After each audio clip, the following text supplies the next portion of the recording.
Hey, friend, welcome back to Made for More. I'm Penelope, and I'm so glad you're here today.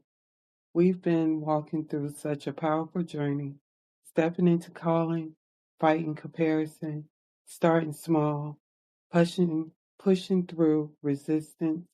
And if you've been feeling stretched, tired, or a little worn down, today's episode is for you.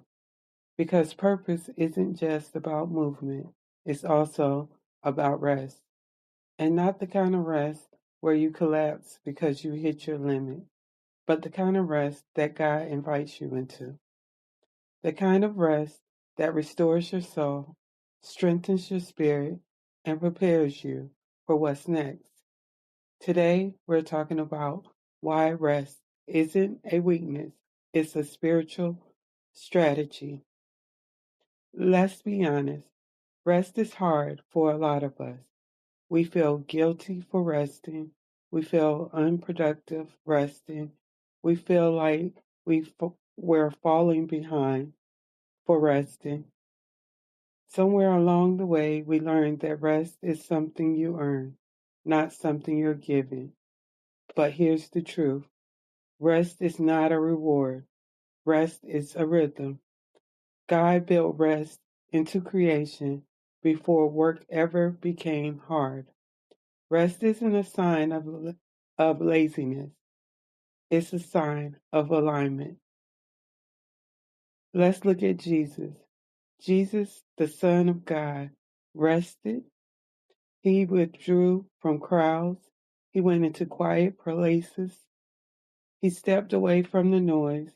He paused, prayed, and reconnected with the Father. If Jesus needed rest, why do we think we don't? Or think about Psalm 23. He makes me lie down in green pastures. He restores my soul. Sometimes God doesn't suggest rest. He makes us rest, not to punish us, but to restore us. Rest is God's idea. Rest is God's gift. Rest is God's strategy. Rest isn't just physical. It's emotional, it's spiritual, it's mental. Rest clears your mind, softens your heart, strengthens your spirit, helps you hear God more clearly, breaks the cycle of striving, protects you from burnout, reconnects you to your identity, not your productivity. Rest reminds you that you are loved for who you are, not what you produce.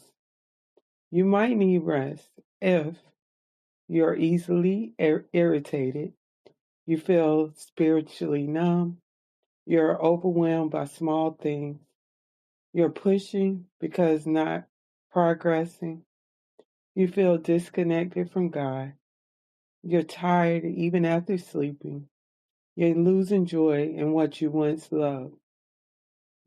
These aren't signs of failure, they're signs of fatigue.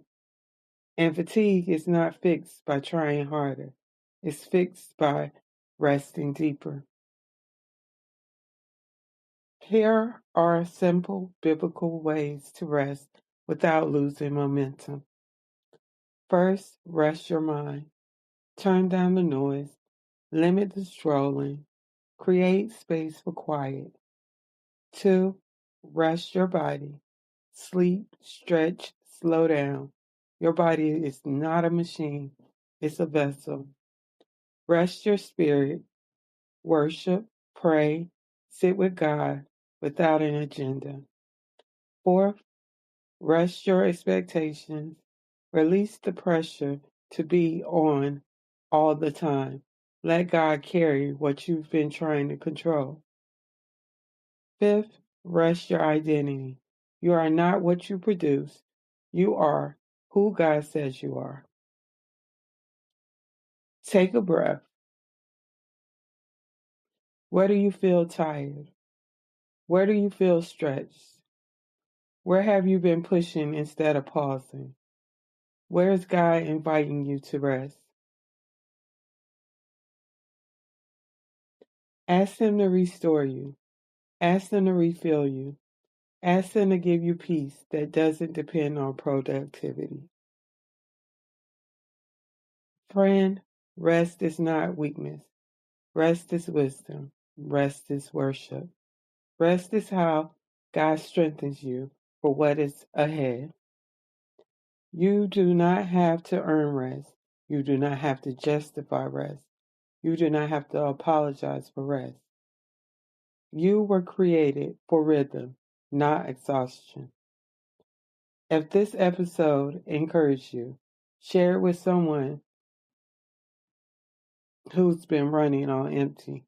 And next week, we're talking about something powerful: how to recognize God's voice in a noisy world. Until then, remember, you were made for more.